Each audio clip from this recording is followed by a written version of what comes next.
Hi guys! Welcome again to my channel. For this video, share ko lang po sa inyo kung paano magbayad ng Piso PH, which is Ola Apps to. So, beware din kayo guys kasi itong Ola Apps na to is madaming hindi gusto. For this video, i-share ko lang po sa inyo kung paano kayo magbayad through GCash. At saka guys, once tayo ay mga Juthanger, so be responsible na lang din tayo kasi may mga apps na may mga Ola apps na mga nag-harass.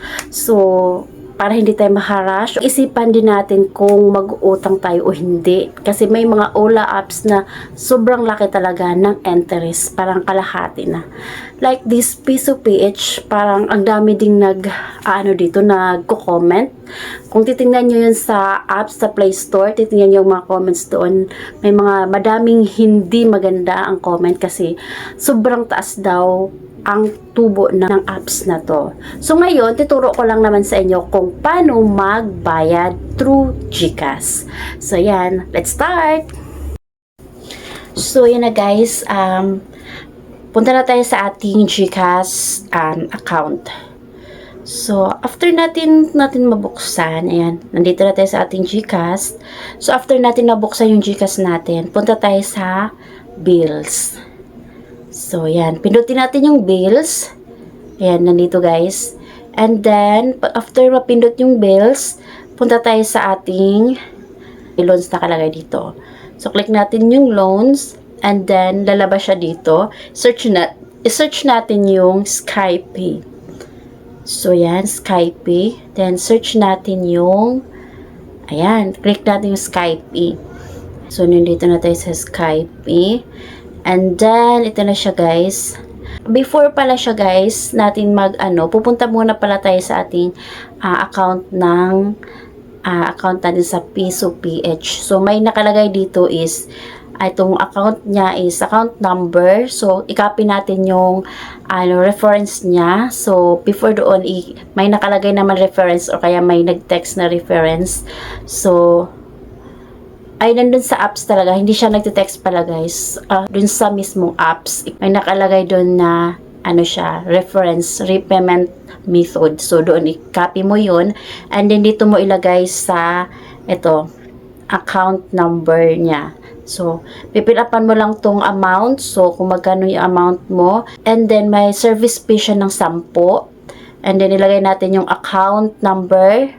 Yun yung account number, yung repayment method na nakalagay sa apps. And then, yung account, yung cellphone number. So, ilagay mo yung cellphone number. Then, email address. So, optional siya. Pero, ilagay ko pa din siya para mag-send siya sa email ko.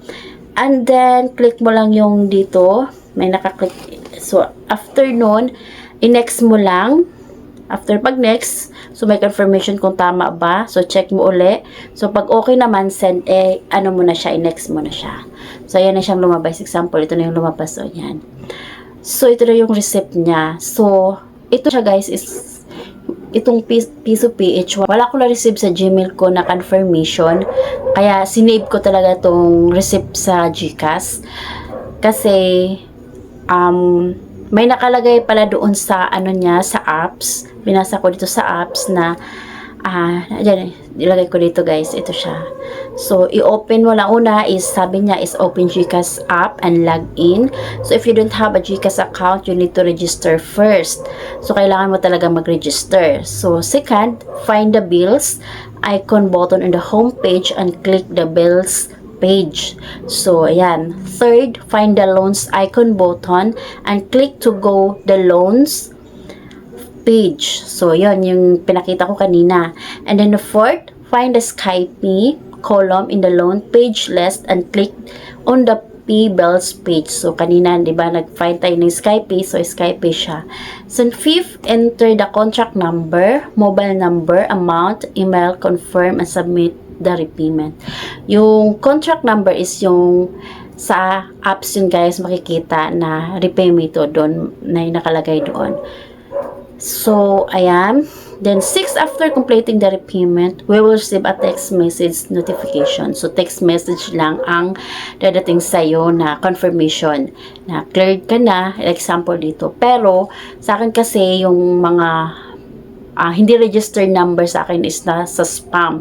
So since kasi nasa spam siya, ayan, ganito nangyari. So cleared na siya. So yan. So, ayun na guys, be aware din tayo sa mga loan apps. So, ito kasi, sinubukan ko lang para mag-video ako nito. Para matry nyo din. O, mag-comment din kayo kung anong mga experience nyo dito sa apps na to. Kasi, for me, nasubukan ko siya pero parang hindi siya maganda. Dahil, binayaran ko na siya, then pag nag-login ako sa account ko, hindi na siya mabuksan. Actually guys, first time ulit 7 days lang, then ang laki ng tubo siya. Pero, kung anong experience so comment lang naman kayo kung anong experience nyo dito. Kasi iba-iba naman tayo na experience. Then, may mga iba, din na-rush daw sila. So, kung anong ma-experience nyo dito, so, comment na lang kayo. So, that's it. So, sana na may natutunan kayo sa video na to. So, yan guys, that's it. Thank you for watching. At sana may natutunan kayo sa video na to. So, kung may natutunan kayo sa video na to, don't forget to like, share, and subscribe para update kayo sa mga bago kong ina-uploads. Bye-bye! God bless!